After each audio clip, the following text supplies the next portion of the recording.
இப்போதும் நம்ம தெய்வீக ஆராதனைக்குள்ளாக கடந்து செல்கிறோம். நம்ம வீட்டில் ஜெபம் பண்ணோம்னா எப்படி பைபிள் படித்து ஜெபம் பண்ணுவோம்? தொடர்ந்து எதையாவது படித்து ஜெபம் பண்ணுவோமா? இல்லை ஒரு அவசரத்துக்குன்னா ஒரு சங்கீதத்தை எடுத்து அப்படி அதுதான் அதிகப்படியான ஒரு பழக்க வழக்கம். ஒரு சங்கீதத்தை படித்து, ஏன்னா சங்கீதம் எல்லாருக்கும் பிடிச்ச ஒன்று. யார் பைபிளில் டக்குன்னு எடுத்தாலும் அப்படி நிற்கிறது சங்கீதம் தான் நிற்கும். அது மாதிரி அது ஏன் அப்படின்னா அந்த கவிதையும் பாடலும் வந்து மனிதரோட ஒத்து போகிறது. அப்போ பாரதியார் கவிதை யாருக்கு நிறையா பிடிக்கும்? பிடிக்குமா பிடிக்காதா? பாரதியார் பிடிக்காது, பிடிக்கும், பிடிக்கும், பிடிக்காது. பாரதியார்னாலே கவிதை தான். ஆனால் இன்றைக்கி தேவனுடைய செய்தியை கொடுக்க கவி பாரதி அப்படிங்கிற ஒரு ஊழியக்காரர் நம்ம மத்தியில், ஒரு அற்புதமான ஊழியக்காரர், அற்புதமான ஒரு நல்ல பிரசங்கியார். நல்லா நீங்கள் பார்த்துக்குங்க. இன்றைக்கி ஒரு 10-15 வருஷத்தில் அவருடைய அப்பாயின்மெண்ட் கிடைக்கிறது, பிரசங்கம் கிடைக்கிறது, எல்லாம் அந்தளவுக்கு ஆண்ட ஒரு நல்ல ஒரு தாளந்த, ஒரு பக்குவப்பட்ட ஒரு முதிர்கண்ணின்னு சொல்லுவோம்ல, அது மாதிரி ஒரு இளம் வயதிலே ஒரு பக்குவப்பட்ட ஒரு நல்ல ஊழியக்காரர் கவி பாரதி இன்றைக்கி நம்ம மத்தியில் ஒரு நல்ல, அதுவும் அவர் வளர்த்தெடுக்கப்பட்ட இடம் யாருன்னா சௌந்தரநாயகம், ஒரு நல்ல இடம். ஆகவே அந்த அந்த ஒரு நல்ல ஒரு ஊழியக்காரர் பிரசங்கம் செய்ய இருக்கிறாரு. அதுக்கு முன்னாடி நம்முடைய சீனியர் வந்து ஒரு சீனியர் பாடல் குழு வந்து முதியவர் பாடல் குழு வந்து ஒரு பாடல் பாடப்படும். சீனியர்னா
கர்த்தருடைய பரிசுத்த நாமத்துக்கு துதியும் கனமும் மகிமையும் உண்டாவதாக.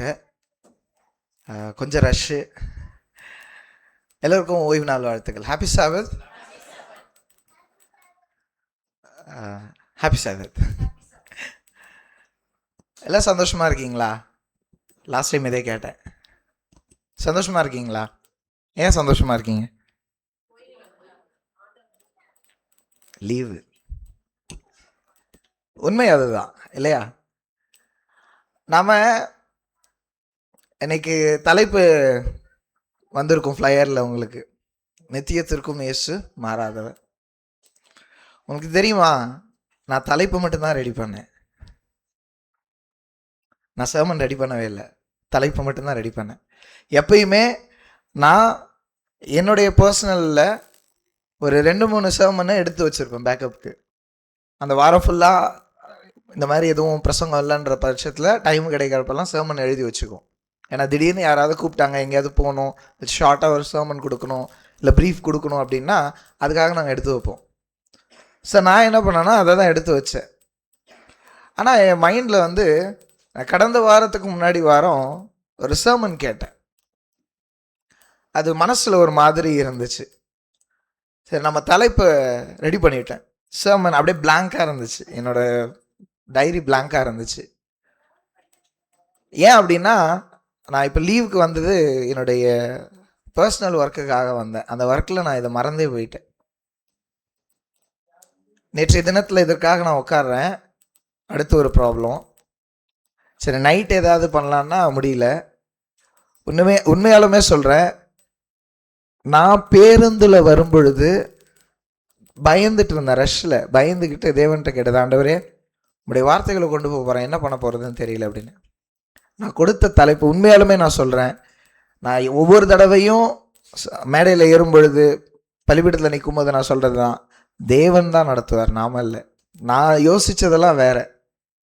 ஆனால் வரும் வழியில் நான் பார்த்த ஒவ்வொரு நபரும், நான் பார்த்த ஒவ்வொரு சூழ்நிலையும் எனக்கு இங்கே பிரசங்கமாச்சு.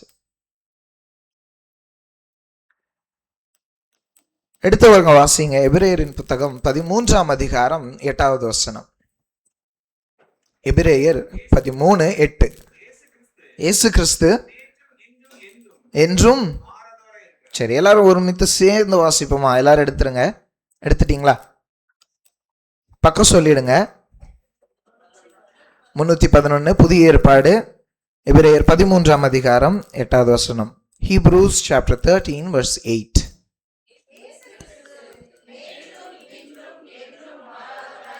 ஓகே, இதை விசுவாசிக்கிறீங்களா? விசுவாசிக்கிறீங்களா? விசுவாசிங்கன்னா ஒரு ஆமேன்னு சொல்லுங்க. விசுவாசிக்கிறீங்க?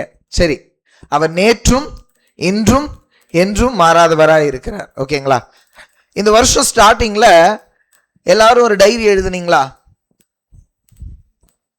ரெசல்யூஷன் ஒரு டைரி எழுதுவோம்.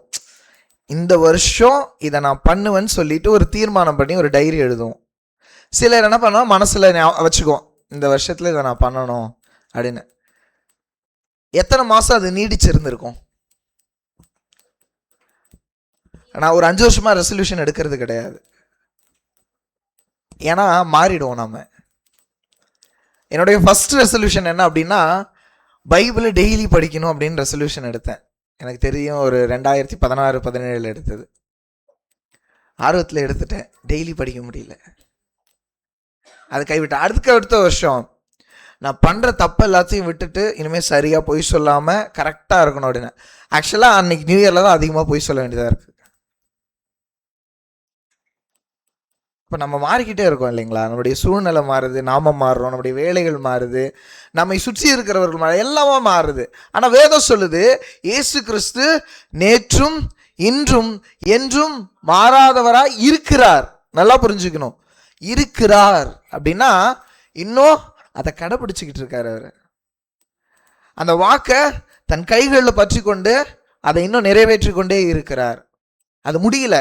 இருந்தார்னு சொல்லலை, இருப்பார்னு சொல்ல, இருக்கிறார். பிரசன்ட் டைம், இப்போ வரைக்கும். ஒரு அழகான குக்கிராமம். அந்த கிராமத்தில் தானியேல்னு ஒரு சிறுவன் இருக்கான். அந்த சிறுவன் தன் வளரும் பிராயத்தில் என்ன ஆகுது அப்படின்னா, பல ஏமாற்றங்கள், பலர் ஏமாத்திட்டு போயிடுறாங்க. அவனுடைய சூழ்நிலைகள் எப்படின்னா ஸ்டேபிளாக இல்லை, எல்லாமே மாறிக்கிட்டே இருக்கு. அதனால என்ன பண்ணிட்டான்னா, தன்னுடைய கல்லூரி பருவத்தில் ஒரு முடிவு எடுக்கிறான், யாருக்கிட்டையுமே பேசக்கூடாது, இனி யாரையுமே நம்பக்கூடாது, எல்லா மனுஷரும் மாறுறாங்க, எல்லா சூழ்நிலையும் மாறுது அப்படின்ட்டு தன்னை எப்படி மாற்றிக்கிட்டான் அப்படின்னா, தனிமைப்படுத்திக்கிட்டான். இவன் கல்லூரியில சேர்ந்த முதல் 3 மாசத்துல இவனுடைய நடவடிக்கையை பார்த்த அவனோடு கூட பயில்கிற இன்னொரு மாணவன், அவன் பேர் ஏலி. அவன் என்ன பண்றான் அப்படின்னா, தானியேல் இடத்துல போய் பேசுறான். தானியேலே, நீ தனியா இருக்க, நீ ஏன் இப்படியே தனிமையிலே இருக்க அப்படின்னும் போது, எனக்கு இந்த உலகம் பிடிக்கல, இந்த உலகத்தின் மனுஷர்களை எனக்கு பிடிக்கல, நீ இடத்துல வந்து பேசாத அப்படின்றான். ஆனா ஏலி என்ன தெரியுமா பண்றான், அவனிடத்துல ஏதோ ஒரு நன்மை இருக்கு அப்படின்ட்டு அவனிடத்துல டெய்லி போய் பேசுறான். இவன் உதாசீனப்படுத்துறான், அவனுக்கு தேவையான உதவிகளை செய்கிறான், உதாசீனப்படுத்துகிறான். அவனை 10 பேருக்கு முன்னாடி எல்லோருக்கும் முன்னாடி அசிங்கப்படுத்துகிறான். ஆனாலும் ஏலி அதை கண்டுக்கல. தானியேல போகிறான், பின்னாடியே போகிறான், அவனுக்கு தேவையான உதவிகளை செய்கிறான், அவன் வீடு தேடி போகிறான், அவனுக்காக காத்து இருக்கிறான், அவனோடு கூட சாப்பிட்றான். ஆனாலும் இந்த நேரத்தில் ஏலிய தானியேல் உதாசீனப்படுத்தி கொண்டே இருக்கிறான். ஏன்னா அவனுக்கு யார் மேலேயும் நம்பிக்கை இல்லை. ஒரு நாள் என்ன நடக்குது அப்படின்னா, கல்லூரியில் நடந்த ஒரு சின்ன சண்டை. இந்த சண்டையில் என்ன ஆயிடுச்சுன்னா, தானியேலை ஒருத்தன் அடிக்கிறதுக்கு கட்டையோடு வரான். இதை பார்த்த ஏலி அவனை தடுக்க போய் அவன் தன்னிடத்துல அந்த அடியை வாங்கிக்கிறான். அவன் தலையில பலத்த அடி ஏலிக்கு. தானியேல் ஒரு நிமிஷம் ஷாக் ஆகிறான், அதிர்ந்து போறான். நான் வந்து இவனை உதாசீனப்படுத்தியிருக்கேன், இவனை இவ்வளோ அசிங்கப்படுத்தியிருக்கேன், இவ்வளவும் நான் பண்ணியிருக்கேன். ஆனாலும் ஒரு நாள் கூட அந்த சிரிச்ச முகத்தை மாறாமல் என் கூட இருந்தவன் இன்னைக்கு நான் அடி வாங்கக்கூடாதுன்றதுக்காக அந்த அடியை என்கிட்ட வாங்கிட்டானே. அவனை கூட்டிட்டு ஹாஸ்பிட்டல் போயிட்டான். ஹாஸ்பிட்டலில் போய் அவனை பார்த்துக்கிட்டு கொஞ்ச நேரம் வெளியே இருக்கான். டாக்டர்ஸ் அவனுக்கு வைத்தியெல்லாம் பார்த்து முடிச்சதுக்கப்புறம் அவன் கண் விழித்து முதல்ல சொன்ன வார்த்தை, என் நண்பன் ஏலி எங்கே, மன்னிக்கணும், தானியேல் எங்கே அப்படின்னு கேட்குறான். இப்பவும் போருங்க, தானியேல் உள்ள வரான், ஏலி அந்த சிரித்த முகத்தோடு இருக்கான், பெட்டில் தான் படுத்திருக்கான், சிரித்த முகத்தோடு இருக்கான். தானியேல் கண்கள் கலங்கின அந்த நிலையோடு அவன்கிட்ட கேட்குறான், என் மேலே என்ன உனக்கு அவ்வளோ பாசம் ஏலி, என் மேலே எப்படி நம்பிக்கை வைக்கிற, இது நாள் வரைக்கும் அந்த சிரிப்பு மாறாமல் இருக்க, அதுக்கு காரணம் என்ன அப்படின்னு உடனே ஏலி சொல்லுகிறான், நான் உன் மீது வைத்த அன்பு மாறாதது. எல்லாரும் ஒன்று உதாசீனப்படுத்தினாங்க, நீ எல்லாரையும் உதாசீனப்படுத்தின, ஆனால் உன்னிடத்துல ஏதோ ஒரு நல்லது இருக்குன்னு நான் தெரிஞ்சுக்கிட்டேன், அதனால தான் நான் உன் பின்னாடி வந்தேன். உனக்காக எதையும் செய்யலாம், நீ நல்லவன் அப்படின்றத எனக்கு தெரியும், அதனால தான் இதை பண்ணேன் அப்படின்னு. இயேசு கிறிஸ்து அதே மாதிரி தானே. நம்ம வாசிச்சோம்ல எபிரேயர் 13:8 என்ன, இயேசு கிறிஸ்து நேற்றும் இன்றும் என்றும். இந்த வார்த்தையை உண்மையாலுமே சொல்கிறேன், இந்த வார்த்தையை உங்கள் அனுதின வாழ்க்கையில் வச்சுக்கோங்க. இதன் முடிவில் உங்களுக்கு புரியும். இதை அனுதின வாழ்க்கையில் வச்சுக்கோங்க. நீங்கள் எங்கே போனாலும் இந்த வார்த்தை உங்களுக்கு, இந்த வசனம் உங்களுக்கு துணிச்சுக்கிட்டே இருக்கணும். ஏன் அப்படின்னா, பைபிள் ஃபுல்லாகவே ஆண்டவர் மாறாதவராக தான் இருக்கார். த்ரூ அவுட் த பைபிள் நீங்கள் எங்கே தேடினாலும் ஆண்டவர் மாறாதவர். அதான் பாவம் பண்ணிட்டான். பாவத்தின் சம்பளம் என்ன? பாவம் செய்கிற ஆத்மா என்ன ஆகணும்? ரத்தம் சிந்தது இல்லாம பாவ நிவர்த்தி இல்லை. எல்லாம் நல்லா தெரிஞ்சிருச்சு இல்லையா? இப்ப ஆதாம் சாகணும் இல்லையா? ஆண்டவர் என்ன பண்ணாரு? அவனை அழிச்சாரா? அந்த இடத்துல என்ன பண்ணாரு? தன்னை ஒப்பு கொடுக்கிறாரு அந்த இடத்துல இல்லையா? இது எல்லாருக்குமே தெரியும். அதே போல ஆண்டவர் மாறாதவன்றதுக்கான ஆதாரம் என்னன்னா, யாத்திராகமம் 3ஆம் அதிகாரம் 14வது வசனத்தை வாசிங்க. அதற்கு தேவன் இருக்கிறவராக இருக்கிறேன் என்று மோசேயுடனே சொல்லி,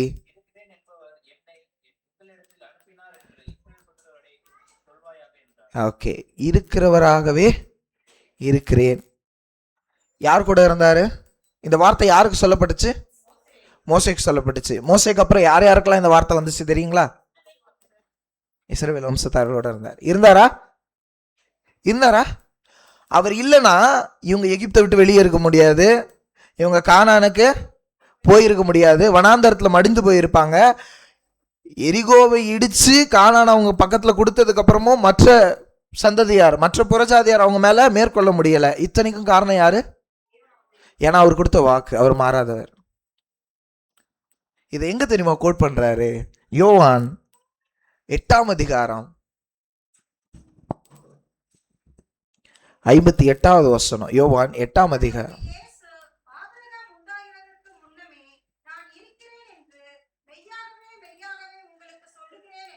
ஓகே, டிரான்ஸ்லேஷன்ல நிறைய பிரச்சனை இருக்கு. நீங்க தமிழ் டிரான்ஸ்லேஷனுக்கும் இங்கிலீஷ்க்கும் எடுத்தீங்கன்னா வித்தியாசம் இருக்கும். இங்கிலீஷ்க்கும் கிரீக் ஹீப்ரூக்கு எடுத்திங்கன்னா ரொம்ப வித்தியாசம் இருக்கும்.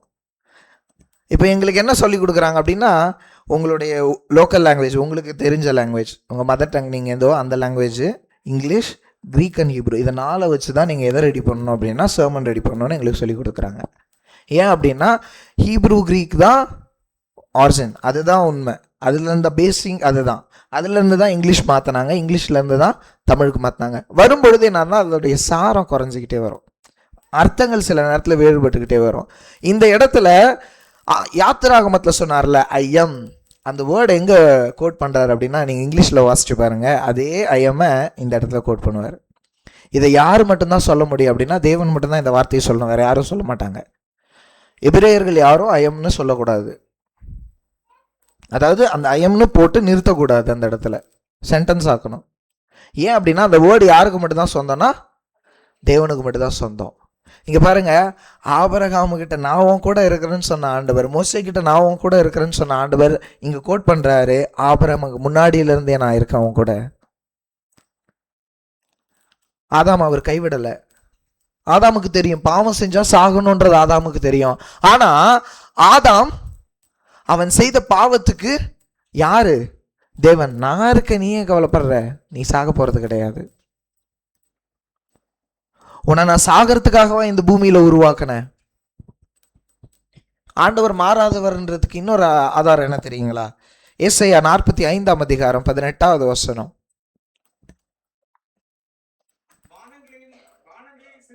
சிருஷ்டித்து வெறுமையாயிருக்க சிருஷ்டியாமல் செய்து படைத்து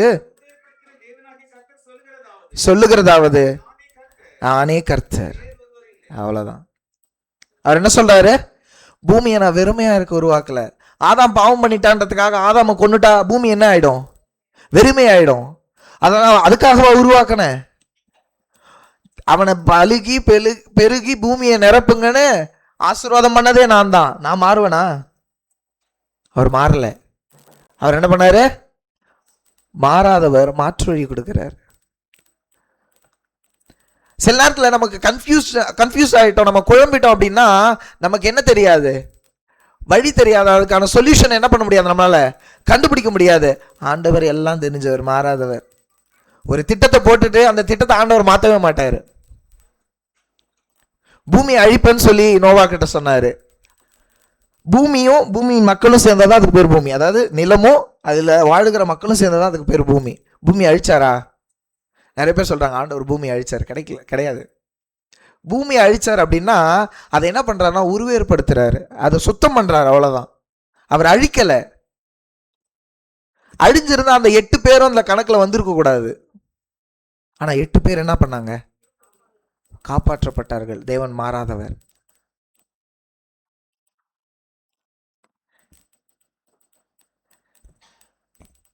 எபிரேயர் 4 அதிகாரம் 15வது வசனம்.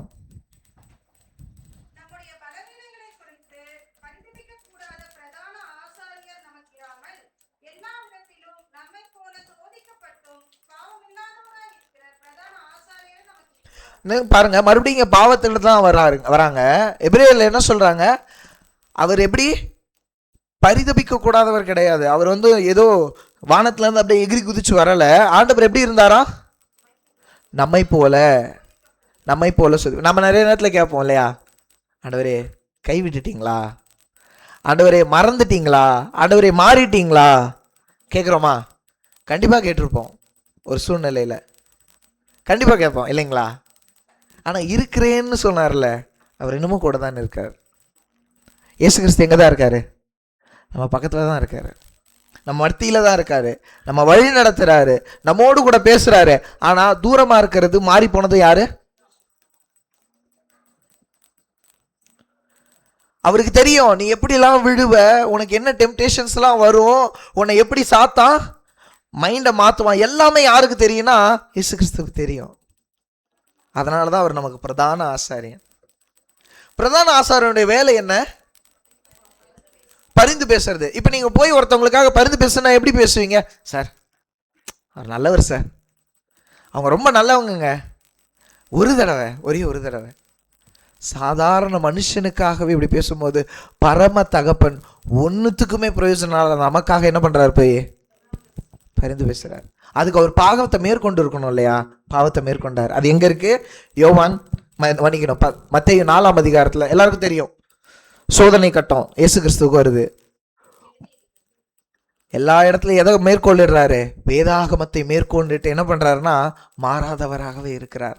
நான் பிதாவுக்கு சேவை செய்யும்படி வந்தேன், நான் இஸ்ரவேலை மீட்கும்படி வந்தேன், இந்த உலகத்தினுடைய பாவத்துக்காக மரிக்கும்படி வந்தேன், நீ சொல்றதை செய்யறதுக்கு நான் வரல. அதனாலதான் பரிந்து பேசுறதுக்கு தகுதியுடைய ஒரே தேவனா இருக்கிறார். இன்னைக்கு அதேகர் சொல்றாங்க, பாஸ்டர் எங்களுக்காக ஜெபம் பண்ணிக்கங்க, என் வீட்டில் இவ்வளவு பிரச்சனை இருக்கு, ஜெபம் பண்ணிக்கங்க. இயேசு கிறிஸ்துவின் நாமத்தினால ஜெபம் பண்ணுங்க. உண்மையாலுமே சொல்லுகிறேன், அவர் மாறாதவராக இருக்கிறார். சில நேரத்தில் பொறுப்புகளை என்ன பண்ணிடுவோம்? தூக்கி கொடுத்துருவோம். கொடுத்துட்டு நாம சந்தோஷமா இருக்கலாம் ஆசைப்படுவோம். நீங்க உங்க பொறுப்புகளை சுமக்க ஆரம்பிங்க. ஆண்டவர் சொல்றாரு, என்னை பின்பற்ற விரும்புகிறவன் தன் சிலுவையை எடுத்துக்கொண்டு என்னை பின்பற்ற கடவன். ஏன் அப்படின்னு ஆண்டவர் சொல்றாருன்னா, நான் மாறாதவரா இருக்கேன்ப்பா, ஏன்னா உங்களுடைய பாவங்கள் எல்லாவற்றையும் சுமக்க எனக்கு திராணி இருந்துச்சு. அதனால நான் உன்னையும் எல்லாருடைய பாவங்களை சுமக்க சொல்லல, உன்னுடைய பாவத்தை சுமந்துக்க. அதை எப்படியாவது கலைந்து போடு, நான் உன் கூட இருக்கேன். உன்னால முடியலையா? மாறாதவராகிய தேவன் நான் உன் கூட இருக்கேன். எப்படிப்பட்ட தேவன்? சோதனைகளை சகித்தவர், பாடுகளை அனுபவித்தவர், இத்தனையும் பண்ணவர். நமக்காக என்ன பண்றாரு? மாறாதவராக கூட நிற்கிறார். ஒருத்தருக்காக நீங்க கடன் வாங்கி கொடுத்து, ஒருத்தருக்காக நீங்க பிணைக்கப்பட்டுட்டு அதனால நிறைய பாடுகள் அனுபவிச்சுட்டு எப்படியோ ரிலீவ் ஆயிட்டீங்க. யாருக்காக பிணைக்கப்பட்டாங்களோ அவங்க உங்க முன்னாடி வரும்பொழுது உங்கள் முகம் சிரிக்குமா? நடக்கவே நடக்காது. அது சிரிக்கவே சிரிக்காது. அந்த முகம் எரிச்சல் அடைவோம், வன்மம் வைப்போம், குரூரமான கோபம் அவங்க மேல இருக்கும். உன்னால தானே எனக்கு அந்த நிலைமை, உன்னால தானே அப்படின்னு என்ன பண்ணுவோம்? தூற்றுவோம்.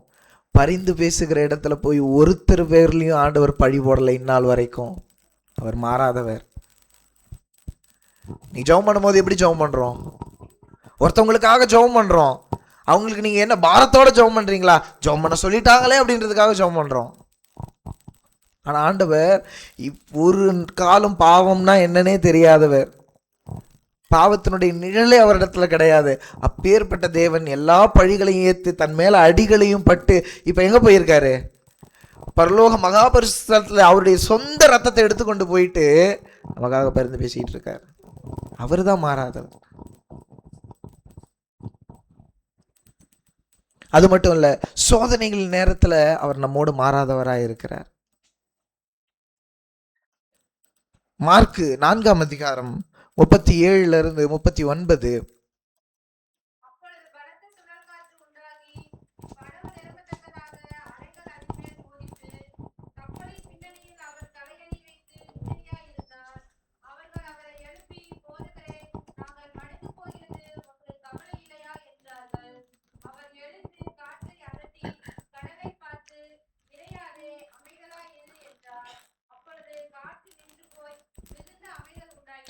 பாருங்க, புயலின் மத்தியில மாறாதவராக இருக்கிறார்.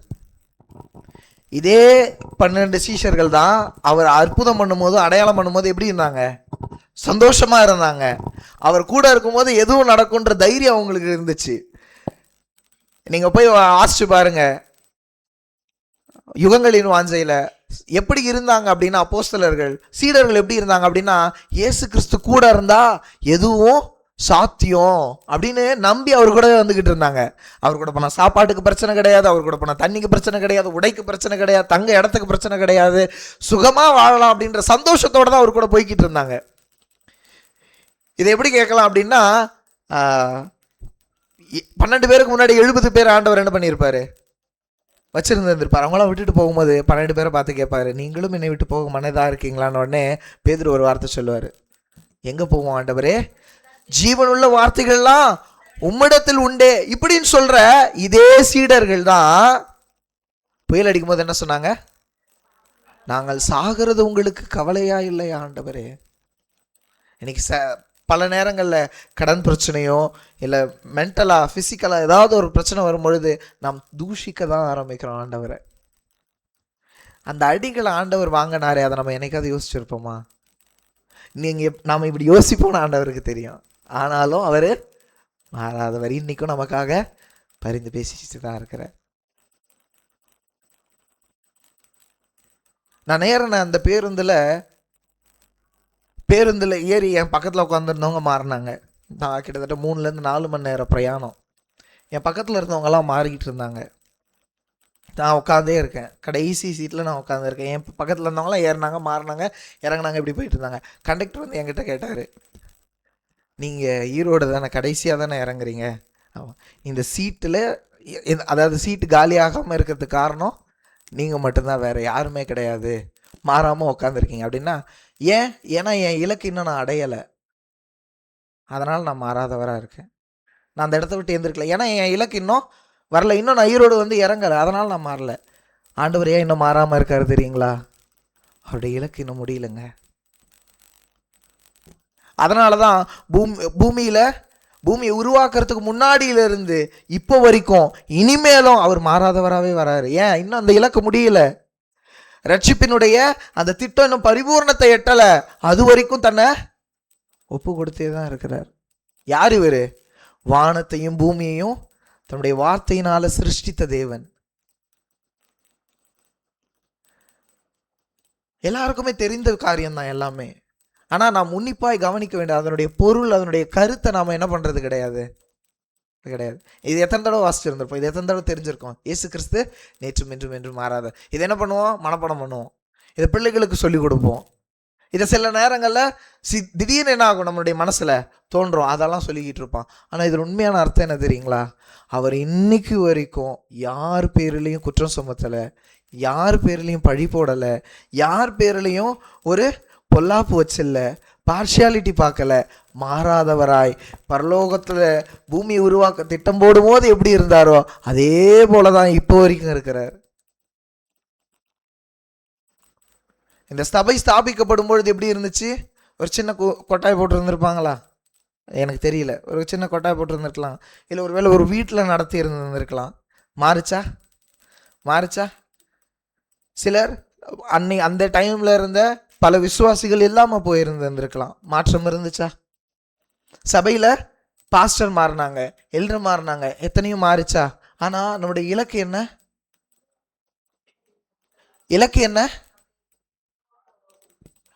சரிதான்,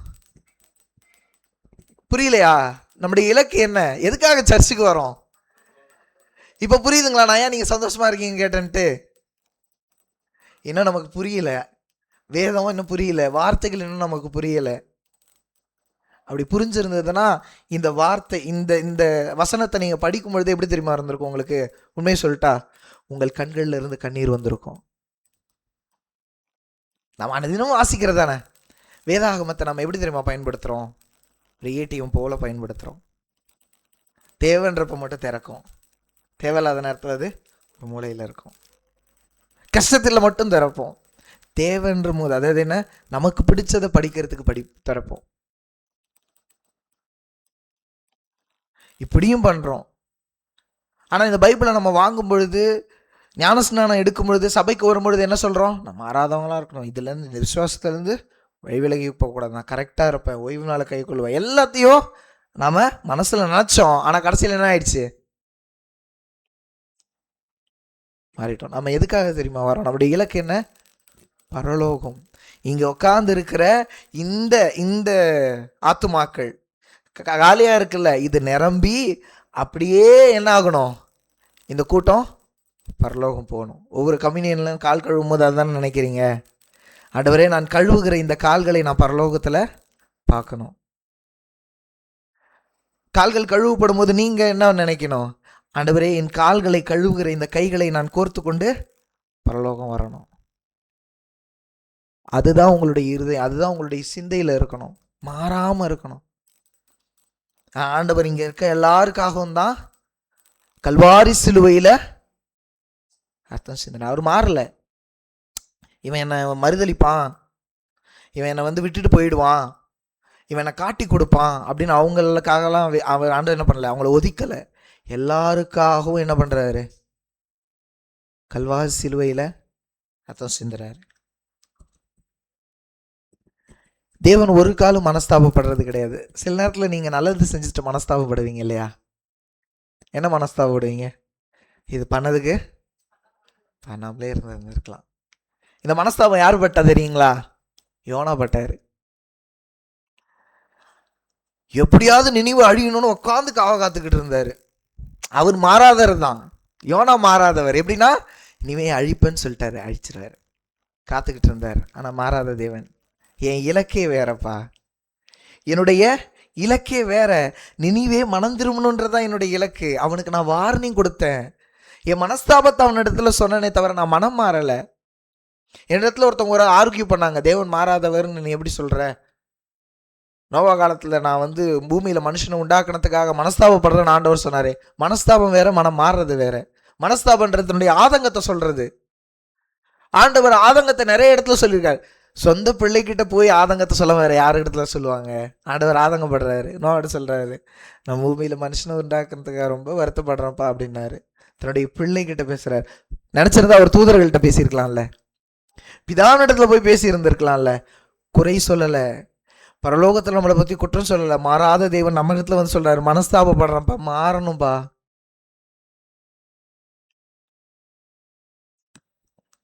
மல்கியா 3ஆம் அதிகாரம் 6வது வசனம்.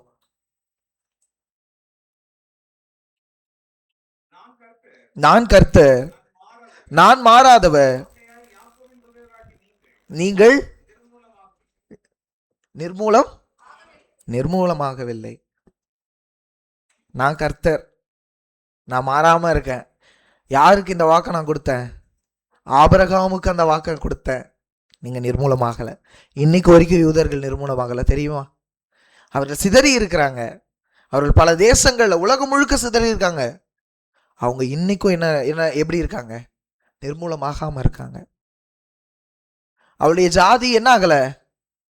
அறுப்புண்டு போகல. அவங்க நிர்மூலமாகல. அவருடைய சந்ததி வீணா போகல. இன்னைக்கு வரைக்கும் அவங்க எங்க இருக்காங்க? இந்த உலகத்துல எங்கோ ஒரு மூலையில இருக்காங்க. இது யார் கொடுத்த வாக்கு? தேவன் கொடுத்த வாக்கு. இன்னைக்கு இஸ்ரவேல் நிர்மூலமாகாம இருக்கிறது அவருடைய வாக்கு. அவங்க தப்பு பண்ணிட்டாங்க தான், அவங்க மாறிட்டாங்க தான், அவங்க பாவம் பண்ணிட்டாங்க, அவரை விட்டு விலகி போயிட்டாங்க, மேசியாவாகி அவரை ஏத்துக்கவும் இல்லதான். ஆனாலும் அவங்களுக்கு ஆண்டவர் என்ன பண்ணாரு? அவருடைய முற்பிதாக்களுக்கு கொடுத்த வாக்க காப்பாத்திக்கிட்டு வர்றாரு. அவர் மாறாதவர். எபிரேயர் 1ஆம் அதிகாரம் 12வது வசனம். சுருட்டுவீர், மாறிப்போம், நீர் மாறாதவராய் இருக்கிறீர். உம்முடைய ஆண்டுகள் முடிந்து போகுது. நீ எப்படி இருக்கிறீங்களா ஆண்டவரே? நித்திய காலத்துக்கும் மாறாதவராக இருக்கிறீர். நம்ம இப்போ வரைக்கும் தானே அவரை மாறாதவராக பார்க்குறோம். நான் முடிக்க போறேன். இப்போ வரைக்கும் தானே நம்ம அவரை மாறாதவராக பார்க்குறோம். இன்னைக்கு பிரசன்ட் டைமுக்கு அவர் மாறாதவராக இருக்கிறார்னு யார் சொல்லிட்டா? எபிரேயர்ல சொல்லப்பட்டுருச்சு. உங்களுக்கு தெரியுமா? நித்திய காலத்துக்கும் ஆண்டவர் மாறாத ஒரு பொறுப்பு எடுத்துக்கிறார். வெளிப்படுத்துற விசேஷம் 13ஆம் அதிகாரம் 8வது வசனம்.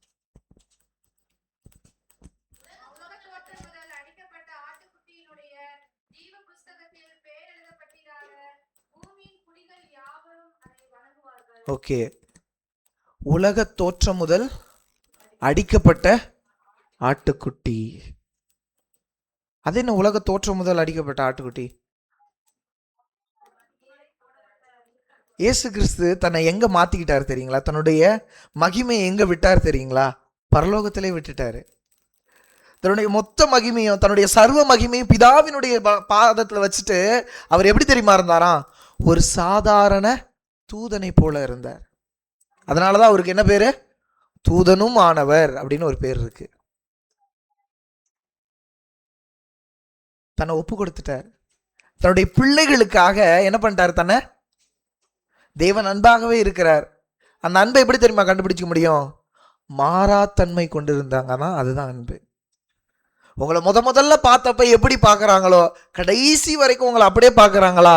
அந்த அன்பு உன்னதமானது. அதான் மாறாத அன்பு. அந்த அன்பு ஆண்டவர் எங்க வச்சுட்டாரு தெரியுங்களா? பரலோகத்துல வச்சுட்டாரு. தன்னுடைய சர்வ மகிமையை யார்கிட்ட கொடுத்துட்டாரு? பிதாவின் இடத்துல கொடுத்துட்டு ஒரு சாதாரண தூதனை போல பரலோகத்துல உலாவிக்கிட்டு இருக்காரு. அவர் சொல்றாரு, நான் வருவேன், ஏற்ற காலத்துல உங்களுக்கு ஒரு குமாரன் கொடுக்கப்படும். அவர் என்ன பண்ணுவாரு? உலகத்தின் பாவத்தை சுமந்து தீர்ப்பார். இதை யார் சொன்னா? யார் சொன்னா? யோவான் ஸ்நானகன். இயேசு கிறிஸ்து ஞான ஸ்நானம் பெறும் வரும்போது, இதோ உலகத்தின் பாவத்தை சுமந்து தீர்க்கிற தேவாட்டுக்குட்டி வந்தாரா? மாறாதவர். சொன்னது செஞ்சாரா? மார்க் 8ஆம் அதிகாரம் 31வது வசனம்.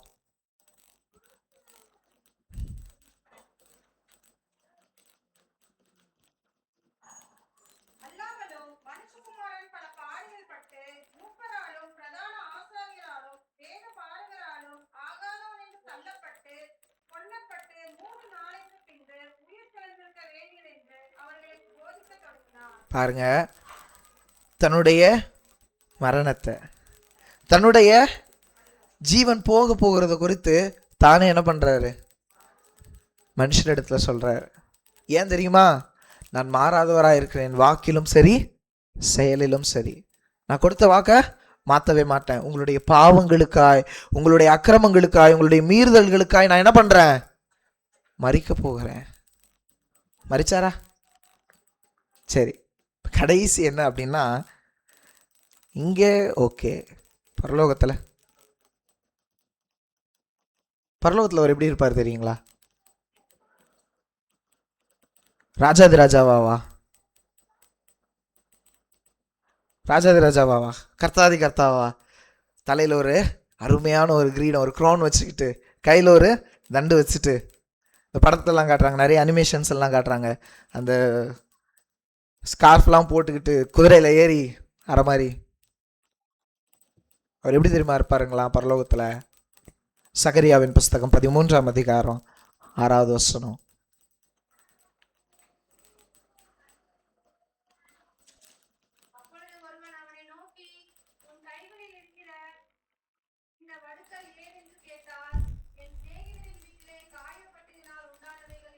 இது என்ன தெரியுங்களா? சகரியா எதை எழுதுறாரு தெரியுங்களா? பரலோகத்துல இயேசு கிறிஸ்து எப்படி இருக்க போறாருன்றதை எழுதுறாரு. எப்படி இருக்காரு? வடுக்களோட இருக்காரு. இதை கேட்கிறவங்க யாரு தெரியுங்களா? பழைய ஏற்பாட்டு காலத்துல இயேசு கிறிஸ்துனா யாருன்னு தெரியாது. இயேசு கிறிஸ்து மெஸ்ஸியா அப்படின்னு தெரியாதவங்க மரிச்சு போயிருப்பாங்க. ஆனா அவங்க தங்களுடைய சுய நன்மையினாலும் நீதியினாலும் எங்க வந்திருப்பாங்கன்னா பரலோகம் வந்திருப்பாங்க. அவங்களுக்கு கிடைக்கப்பட்ட ஞானத்தினாலும் செய்த நீதியினாலும் எங்க வந்திருப்பாங்கன்னா பரலோகம் வந்திருப்பாங்க. அவங்களுக்கு ஆண்டவர் யாருன்னு தெரியாது. இவரு தான் ஆண்டவர்னு காட்டுவாங்க. ஆனா அவர்கிட்ட போகும்போது அவர் ஆண்டவர் மாதிரி இல்லை, கடவுளை அவங்க எதிர்பார்த்த கடவுளை போல இல்லை. அவர் எப்படி தெரியுமா இருக்காரா?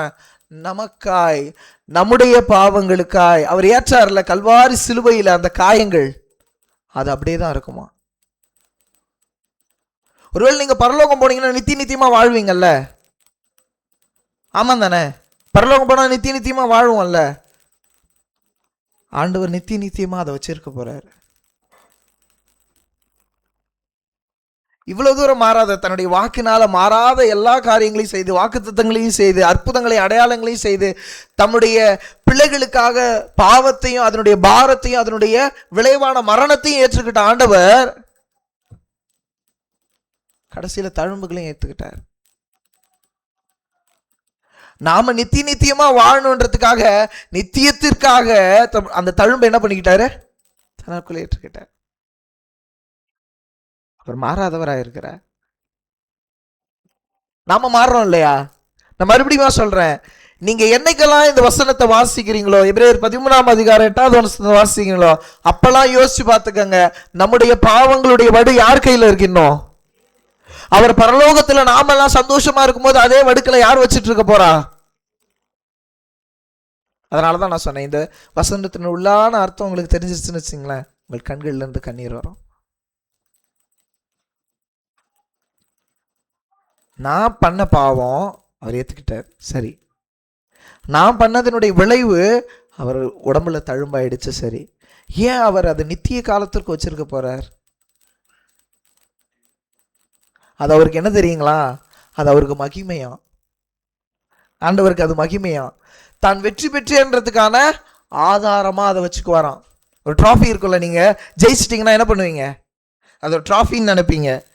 இங்க அதே தான் சொல்றாங்க. ஈஜி ஒயிட் என்ன சொல்றாங்க அப்படின்னா,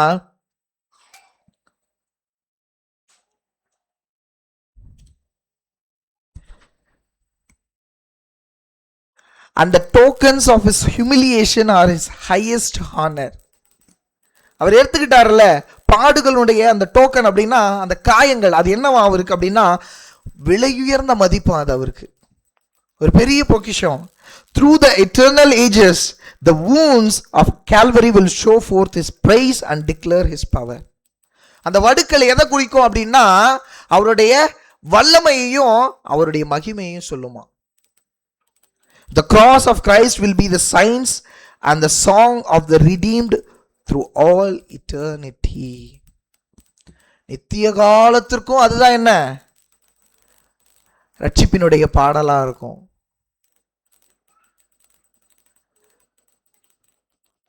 இனி வருங்காலத்துல யாராவது பாவம் பண்ணுவாங்களா? அதை பார்க்கும் பொழுது பாவம் பண்ண தோணுமா? ஐயோ நான் பாவம் பண்ணேன், நான் பொய் சொன்னேன், அவனை நான் மனதால கொலை செஞ்சேன், அவனுக்கு விரோதமா நான் பல காரியங்களை பண்ணேன், இதற்கான வடுக்கள் எங்க இருக்கு? ஐயோ என் தேவனுடைய கரங்கள்ல இருக்கு. அவருடைய விழாவை குத்தி கிழிச்சிருக்கு. அவருடைய முதுகை என்ன பண்ணிருச்சு? கிழிச்சிருச்சு.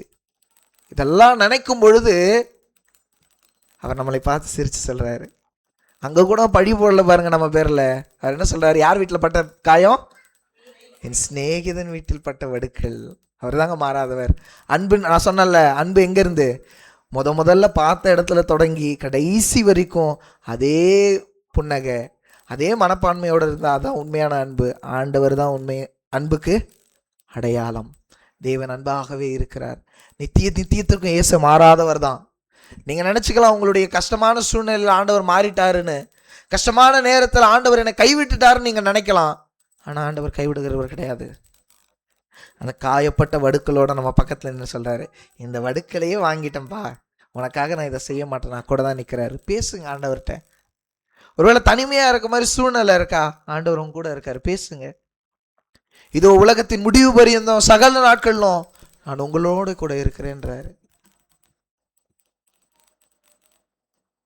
ஆண்டவர் கரங்கள்ல ஏந்துகிறார், நம்மளை கூடவே இருக்கிறார். அவர் மாறாதவர். நம்மகிட்ட என்ன எதிர்பார்க்கிறாரு தெரியுமா? அதன் மூலமா, அதை சொல்றதன் மூலமா, அந்த வாடுக்களை காட்டுறதன் மூலமா எதை ஆண்டவர் நிலைநாட்ட பார்க்கிறாருன்னா, பா மாறாதவரா இருக்க, பாவம் என்னை மேற்கொண்ட போதும், பாவம் என்ன நொறுக்கும் பொழுதும் நான் எனக்கான இலக்கை, எனக்கு பிதா வச்சிருந்த சித்தத்தை நான் செஞ்சேன்ல பூமியில, அதை ஒன்னாலையும் செய்ய முடியும். நான் மாறாதவரா இருக்கேன், நீங்களும் மாறாதவங்களா இருங்க. இன்னைக்கு அறிவிப்புல சொன்னாங்க, வெஸ்பரில் கூட்டம் இல்லை, ஏஒயில் கூட்டம் இல்லை, டிவைனுக்கு மட்டும் வரோம். இதுக்கு பேர் என்ன தெரியுங்களா? ஃபங்க்ஷன். இப்படி வந்தீங்கன்னா அதுக்கு பேர் ஃபங்க்ஷன். ஃபங்க்ஷனுக்கு என்ன பண்ணுவோம்? மேரேஜ் நடக்குது நடக்கல, ரிசப்ஷனுக்கு என்ன பண்ணுவோம்? போவோம், வைப்போம், சாப்பிடுவோம், வருவோம், இப்படி தானே இருப்போம். இது ஃபங்க்ஷன் கிடையாதுங்க. இது ஒரு நாள் எனக்காய் வடுக்களை ஏற்ற, எனக்காய் என்னுடைய பாவத்திற்காய் சிலுவையை சுமந்து, என்னுடைய மீறுதல்களுக்காய் அக்கிரமங்களுக்காய் எனக்கு பதிலாய் கல்வாரி சிலுவையிலே ரத்தம் இந்த தேவனுக்கு நான் கொடுக்கும் ஒரு காணிக்கை. அதை முழுசா கொடுக்கணும் இல்லைங்களா? நீங்க ஒரு ஃபங்க்ஷனுக்கு போறீங்க, அங்க தம்பதியார் நிற்கிறாங்க. தம்பதிகள் நிற்கும் பொழுது நீங்கள் கொண்டு போகிற கிஃப்ட்டில் பாதி உடஞ்சிருச்சுன்ட்டு அதை போய் கொடுப்பீங்களா? சரி பாதி தானே உடஞ்சி, மீதி இருக்குன்னு கொண்டு போய் கொடுப்பீங்களா? என்ன பண்ணுறீங்க? கிஃப்டே வேணாம், கையில் காசு கொடுத்துருவாங்க, இதை யோசிப்பீங்கள்ல. சாதாரண ஒரு திருமணத்திற்கே, உலக வழக்கத்துக்கே நம்ம இவ்வளோ யோசிக்கிறோமே, ஏன் தேவனுடைய ஓய்வு நாளுக்கு நம்ம யோசிக்க மாட்டோம்? அவர் மாறாதவராக இருக்க. இப்பயும் சொல்கிறேன், இந்த ஓய்வு நாள் ஆரம்பிக்கும் பொழுது தேவனுடைய சமூகம், அவருடைய பிரசன்னம் இங்கே வந்திருக்கு. அவர் நமக்கு முன்னாடி நமக்காக இங்கே காத்துக்கிட்டு இருக்காரு. நீங்க போய் வாசிங்க, சபைகளுக்கு ஆலோசனையிலையும் சரி, கடைசி கால சம்பவங்களையும் சரி, அருமையா எழுதி இருக்கிறாங்க. ஓய்வு நாள் ஆரம்பிக்கும் பொழுது தூதர்கள் என்ன பண்ணுவாங்கன்னா, பாடல் பாட தயாரா இருப்பாங்களாம். எதுக்கு? சபை டைமுக்கு ஸ்டார்ட் ஆகும் போது கூட பாடணும்னு. ஆனா என்ன ஆயிடும் தெரியுமா? நாம் அவர்களை மனம் வருத்த பண்ணுறோம். ஆனாலும் அவங்க மாறுறது கிடையாது. ஒவ்வொரு வாரமும் தூதர்கள் வராங்க, ஒவ்வொரு வாரமும் தேவ பிரசன்னம் இங்கே இருக்குது, ஒவ்வொரு வாரமும் கூப்பிடுறாங்க, கூப்பிடல. தான் சொன்ன வாக்கை யார் நிறைவேற்றி கொண்டு இருக்கிறார்? தேவன் நிறைவேற்றி கொண்டு இருக்கிறார். நான் பண்ணுறோமா? உங்களிடத்துல அந்த கேள்வி விடுறேன்.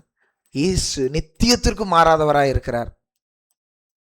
நித்தியத்திற்கு வேணாம், அடுத்த ஒரு வாரத்துக்கு மாறாமல் உங்களால் இருக்க முடியுமா? நம்ம இந்த கேள்வியை கேட்போம். இந்த வார்த்தைகள் நிமித்தம் தேவன் தாமே நம்ம ஒவ்வொருவரையும் ஆசீர்வதிப்பாராக. ஆமென்.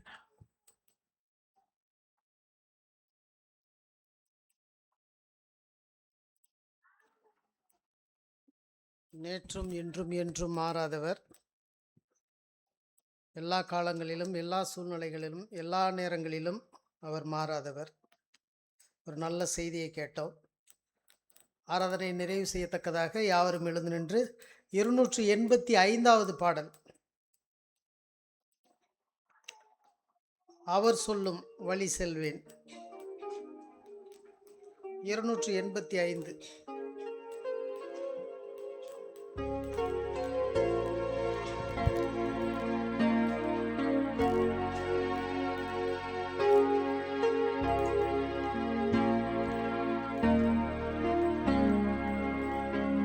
அவர் சொல்லும் வழி செல்வேன், அவரை நம்ப கற்றுள்ளேன்.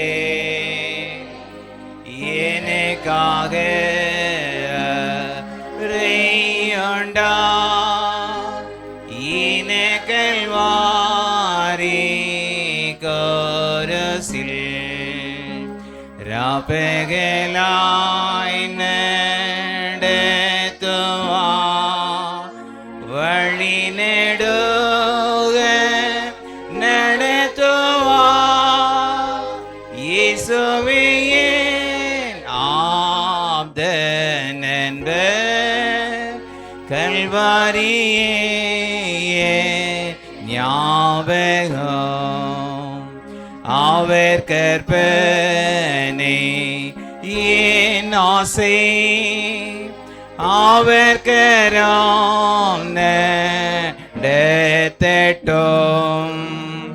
தெய்வ சித்தம் எனக்கின்பம், திவ்ய குணம் கல்வாரியான். ராப்பகலாய் நடத்துவார், வழி நெடுக நடத்துவார்.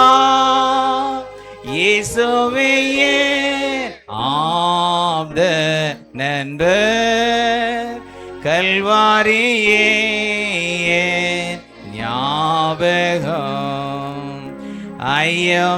ஐயமச்சோமே இல்லாமலே ஐயனை நோக்கி மோன் செல்வேன். வானத்தில் காண்பேன் சீக்கிரம், கல்வாரி நேசர் இயேசுவே. ராப்பகலாய் நடத்துவார், வழி நெடுக நடத்துவார். இயேசுவே என் ஆப்த நண்பர், கல்வாரியே என் ஞாபகம். நம் யாவரும் இருந்து வண்ணமாக தலைகளை தாழ்த்தி ஜெபம் செய்வோம். கிருபையும் இரக்கமும் நிறைந்த பரலோகத்தின் நல்ல தகப்பனாகிய பிதாவே, ஒருவரும் சேரக்கூடாத ஒளியிலே வாசமாயிருக்கிற கிருபையின் தேவனே, ஆண்டாண்டு காலமாய் நித்திய நித்தமாய் மாறாதவராயிருக்கிற எங்கள் பரலோகத்தின் தேவனே, உம்மை துதிக்கிறோம் அப்பா. ஆண்டவரே, இதோ வேதம் சொல்லுகிறது, நீர் மாறாதவராயிருக்கிறீர், நீர் சொல்லியும் செய்யாதிருப்பீரோ. ஆண்டவரே, நீர் வசனித்தும் நிறைவேற்றாதிருப்பீரோ. நீர் மனம் மாற மனுஷகுமாரன் அல்லவே. ஆண்டவரே, பொய்யுரையாத தேவனே, நாங்கள் இம்மட்டும் செய்த எல்லா பாவங்களுக்கும் தக்கதாய் எங்களுக்கு செய்யாமல் ஆண்டவரே, கோபம் கொள்ளாமல், எங்கள் மீது நீர் வெறுப்பை காட்டாமல், பாரபட்சம் கொள்ளாமல் இம்மட்டும் வழிநடத்தினீரே, அதற்காக உமக்கு நன்றி அப்பா. இதோ நாங்கள் வேதத்திலே வாசித்தபடி இயேசு கிறிஸ்து நேற்றும் இன்றும் என்றும் மாறாதவராய் இருக்கிறார் என்ற வார்த்தையின்படியே ஆண்டவரே, இந்த பூமியின் உருவாக்கத்திற்கு முன்பே, இந்த பூமி உருவாகிறதற்கு முன்பிலிருந்தே நீர் எங்கள் மீது வைத்த அன்பை அப்பா 1% கூட குறைக்காமல், அதிலிருந்து வழி மாறாமல் அப்படியே எங்களுக்கு அந்த அன்பை பிரதிபலித்த உடைய குமாரனாகிய இயேசு கிறிஸ்துவனுடைய அந்த தியாகத்தை பார்க்கிறோம் ராஜா. ஆண்டவரே, இயேசு கிறிஸ்துவனுடைய கல்வாரி சிலுவை மரணம் அதை நிச்சயித்தது, அதை உறுதிப்படுத்தினது. வேதம் அதை இன்னும் அதிகமாய் வழிமொழிகிறது ராஜா. நாங்கள் மாறுறோம் அப்பா. உடைய சத்திய வார்த்தைகளை கேட்கும் பொழுது ஆம், நாம் இதன்படி நடப்போம் என்று எங்கள் இருதயத்திலே உறுதி பூண்டு கொள்ளுகிறோம். ஆனா ஆண்டவரே, தெருக்களில் நடக்கும் பொழுது அவைகள் மாறி போகிறது ஆண்டவரே. எங்கள் குடும்பங்களிலே அது மாறி போகிறது, எங்கள் அனுதின வாழ்க்கையிலே அது மாறி போகிறது, வேலை ஸ்தலங்களிலே அது மாறி போகிறது அப்பா, படிக்கிற இடங்களிலே அது மாறி போகிறது ராஜா. நாங்கள் என்ன செய்வோம்? வழி தவறி நிற்கிறோம், திக்கறியாமல் நிற்கிறோம். என் தேவனாகிய கர்த்தாவே, எங்கள் மத்தியிலே நீர் இறங்கும் ஆண்டவரே. உம்முடைய குமாரன் எங்கள் அருகிலே நிற்கிறார் என்பதை நாங்கள் அறிந்து கொள்ளும்படி நீர் எங்களுக்கு செய்யும்ப்பா.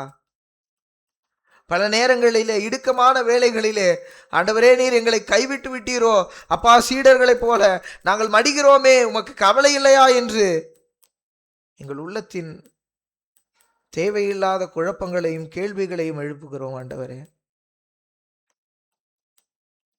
ஆனாலும் என் தேவனே, யோசேப்பினுடைய அழுகையை கண்ட தேவன் அல்லவா நீர், ஆகாருடைய அழுகையை கண்ட தேவன் அல்லவா நீர், அன்னாளுடைய கண்ணீரை கண்ட தேவன் அல்லவா நீர்.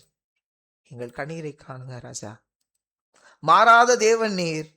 எங்களுக்கு உரைத்த எல்லா வாக்கு தத்தங்களையும் நிறைவேற்ற வல்லமையுள்ள தகுதியுள்ள ஒரே தேவனாய் இருக்கிறீரப்பா. உம்மை நம்பத்தக்கதான விசுவாசத்தை தாருங்க ராஜா. நாங்கள் மாறி போறோம்ப்பா, மாறி மாறி விழுகிறோம் ராஜா. ஒருவர் இருக்கும் பொழுது இப்படியாய் ஒரு பேச்சு, ஒருவர் இல்லாத பொழுது அப்படியாய் ஒரு பேச்சு என்று வேஷம் தரித்து திரிந்து கொண்டு இருக்கிறோம் ஆண்டவரே. எங்கள் இருதயத்தை நீர் பாரும். மாறாதமுடைய வார்த்தைகள் எங்கள் இருதயத்திலே சுமந்தவர்களாய், மாறாதமுடைய குணாதிசயங்களை அப்பா எங்களுடைய வாழ்க்கையிலும் எங்களுடைய சரீரத்தையும் ஏற்றவர்களாய் இருக்க நீர் உதவி செய்யுங்க ஆண்டவரே.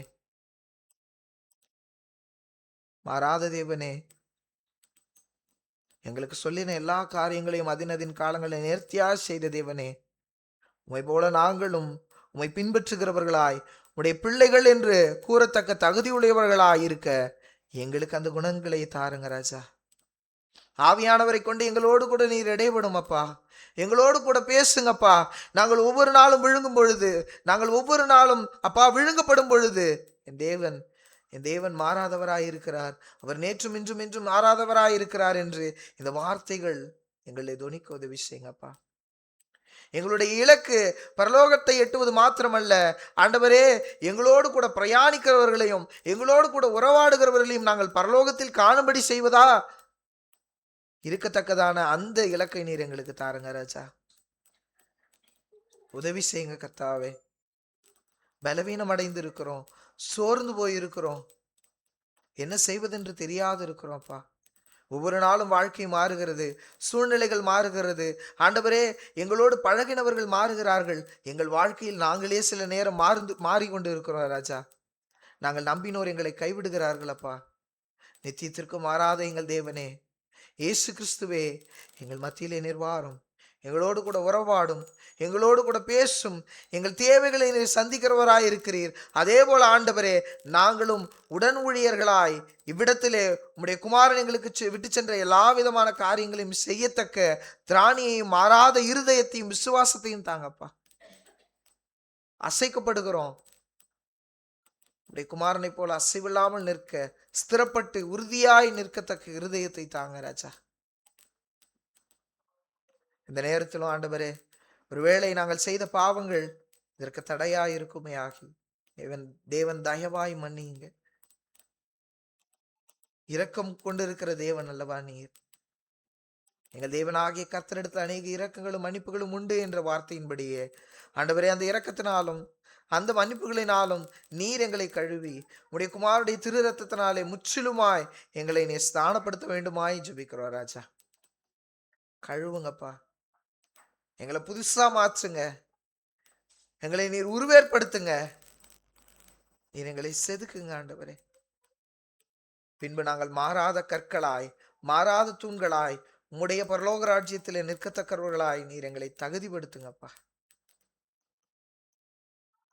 முற்றிலுமாய்மை எங்களிலே ஏற்றுக்கொள்ளும்படிக்கு உம்முடைய வார்த்தைகளின்படி நாங்கள் நடக்கும்படிக்கு மாறாத இருதயத்தையும் ஞானத்தையும் சிந்தையும் எங்களுக்கு நீர் தாருங்க ராஜா. உம்மிடத்திலே எங்களால் கெஞ்சவியலும் கேட்கவியலும் ராஜா. அப்பா பிதாவே என்று கூப்பிடத்தக்க அதிகாரத்தை கொடுத்திருந்தாலும் என் தேவனே, அதற்கு தகுதியுடையவர்களாய் நாங்கள் இல்லை அப்பா. ஆகையால் கையேந்தி நிற்கிறோம். என் தேவன் நீர் அருள் செய்யுங்க, கிருபை பாராட்டுங்க. தயவெறுத்த தேவன் நீர், எங்களோடு கூட வாருங்கப்பா. இந்த சபையையும் சபையினுடைய பிள்ளைகள் ஒவ்வொருவரையும் நீர் ஆசீர்வதிங்க, நீர் பலப்படுத்துங்க. அதுக்கு வேண்டிய எல்லா காரியங்களையும் நீர் செய்யுங்க ஆண்டவரே. அப்பா, இப்பொழுது இருக்கிற இதே ஸ்திரப்பட்டு இருக்கிற இருதயம் இன்னும் அதிகமாய் ஸ்திரப்படவும் மாறாது ஸ்திரப்பட்டு நிற்கவும் நீர் அவர்களுக்கு உதவி செய்யுங்கப்பா. சபையினுடைய ஊழியரையும் அப்பா மூப்பர்களையும் விசுவாச பிள்ளைகளையும் நீர் ஆசீர்வதிங்க. இந்த சபை இன்னும் அதிகமாய் வளர்ச்சி பெற, இந்த பள்ளி இன்னும் அதிகமாய் அநேகருக்கு ஞானத்தையும் கல்வியையும் அறிவையும் ஊட்டத்தக்க இன்னும் அதிக சத்துவத்தை பெற நீர் உதவி செய்யுங்க.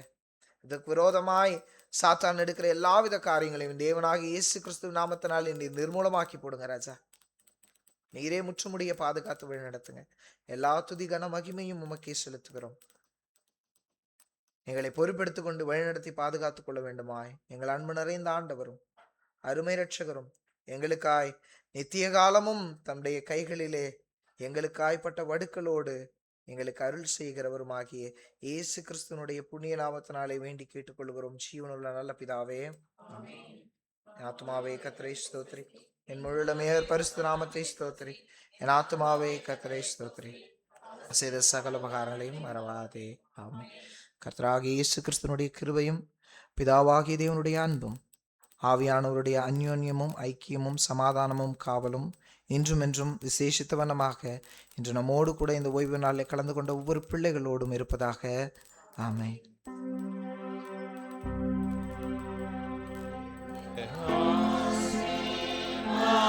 தோடு அடியாரை அனுப்போம், வார்த்தையேனோ மப்பத்தாலே போஷித்து வளர்த்திடோம்.